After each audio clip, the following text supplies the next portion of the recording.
বীরগঞ্জের ছাত্রদল দুই গ্রুপের প্রতিষ্ঠা বার্ষিকী পালন। বীরগঞ্জ দিনাজপুর থেকে মোশাররফ হোসেনের পাঠানো তথ্যচিত্র MHR নিউজ।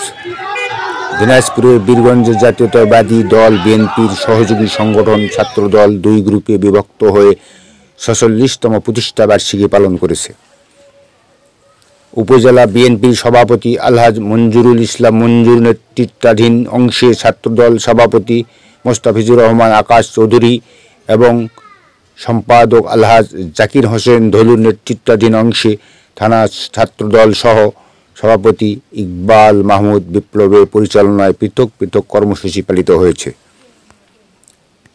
প্রধান অতিথি ও বিশেষ অতিথি আগমনের পর জাতীয় এবং দলীয় পতাকা উত্তোলনের মাধ্যমে কর্মসূচির শুভ উদ্বোধন, বর্ণাঢ্য র্যালি, ঐতিহ্যবাহী ছাত্র দলের কীর্তিময় কর্মকাণ্ড, শহীদ প্রেসিডেন্ট জিয়াউর রহমান, সাবেক প্রধানমন্ত্রী বেগম খালেদা জিয়া ও বিএনপির ভারপ্রাপ্ত চেয়ারম্যান তারেক রহমানকে নিয়ে বীরগঞ্জ শহীদ মিনারে ব্যাপক আলোচনা এবং দলের কার্যক্রম আরও বেগবান করতে নেতৃবৃন্দ বক্তব্য দেন। পৃথক ভেন্যুতে সকাল 11টায় উভয় গ্রুপ দলীয় ও জাতীয় পতাকা উত্তোলন করে।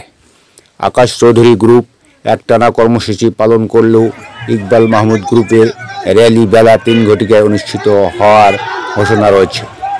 বেশ কিছুদিন থেকে বীরগঞ্জে বিএনপি দলীয় নেতারা বিভক্ত হয়ে বিভিন্ন প্রোগ্রাম ও জাতীয় দিবসগুলো পালন করতে দেখা যাচ্ছে। এলাকায় বিএনপির এক সময়ের মাঠ কাঁপানো দাপুটে প্রবীণ নেতারা দ্বিধাদ্বন্দ্বে ভুগলেও সম্প্রতি তারা মাঠের নেতা সাধারণ সম্পাদক ধলুর গ্রুপে কাজ করতে দেখা যাচ্ছে।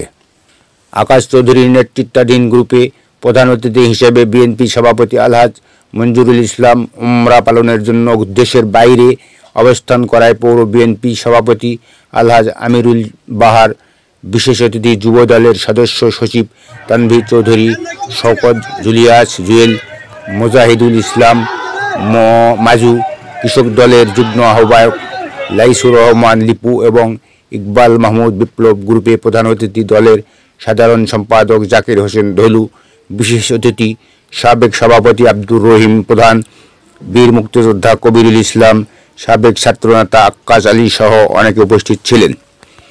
কর্মসূচি সফল করতে উভয় গ্রুপে সকল ইউনিয়ন বিএনপি সহ অঙ্গ এবং সহযোগী সংগঠনের বিপুল সংখ্যক নেতাকর্মী অংশ নিতে দেখা গেছে। MHR news.